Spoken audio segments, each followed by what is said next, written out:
Brilliance Audio presents The Winemaker's Secret by Cynthia Ellingsen, performed by Kate Rudd. The vineyard stretched across the bluff, its vines etched against the horizon in the muted light of the midsummer night. Laughter rang out across the main room of our family restaurant, Olives, as the party spilled out onto the patio, and wine glasses clinked in good cheer. My grandparents, holding hands in honor of their 60th wedding anniversary, stood next to the wrought iron railing overlooking Lake Michigan and the nearby town of Starlight Cove.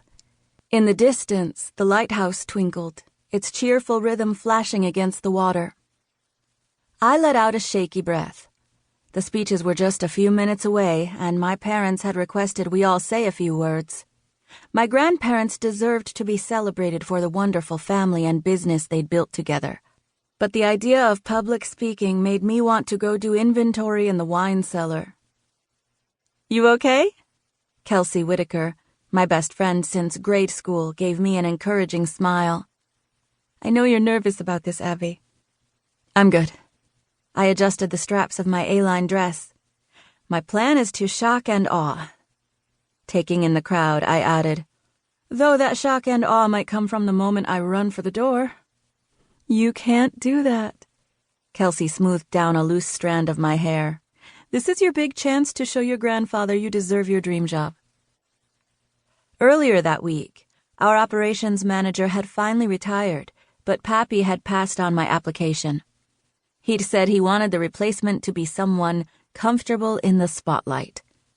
I figured the best way to get him to reconsider me for the position was to knock it out of the park with my anniversary speech. I planned to talk about the cherry tree that had prompted my grandparents to buy the vineyard. It was a sweet and sentimental story, important in our family history, and if I made it through without a panic attack, my grandparents would love it. To take my mind off the stress of the speech, I took a gulp of Chardonnay. Its buttery texture was smooth on my tongue and balanced with notes of apple and spice. It was young, only 2 years old, and one of our best Chardonnays yet. Kelsey leaned against the polished oak of the bar. "I wonder what your scandalous brother came up with for his speech." "Dean?" I said, surprised. "Why?"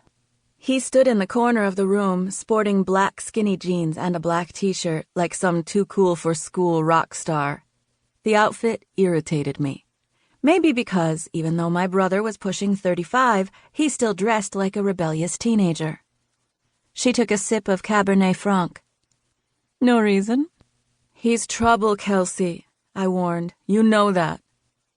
Dean was also the best-looking Harrington, with his impish smile and wild black hair. He'd spent the past 15 years doing who knows what in Chicago, and last week he'd come back. No warning, just rolled up the gravel drive on his Harley and sweet-talked my grandmother into giving him a room in the main house. Clearly he was up to something. It was only a question of what. I planned to figure it out, and soon. The rest of us worked day and night to keep this place up and running, so I didn't appreciate Dean waltzing in like he'd never left.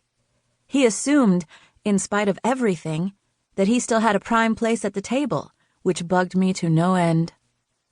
"Trust me on this one," I said. "You do not want to get involved with Dean." "Relax," Kelsey rolled her eyes. "I do not have time for your criminal of a brother." "He's not a criminal," I mumbled.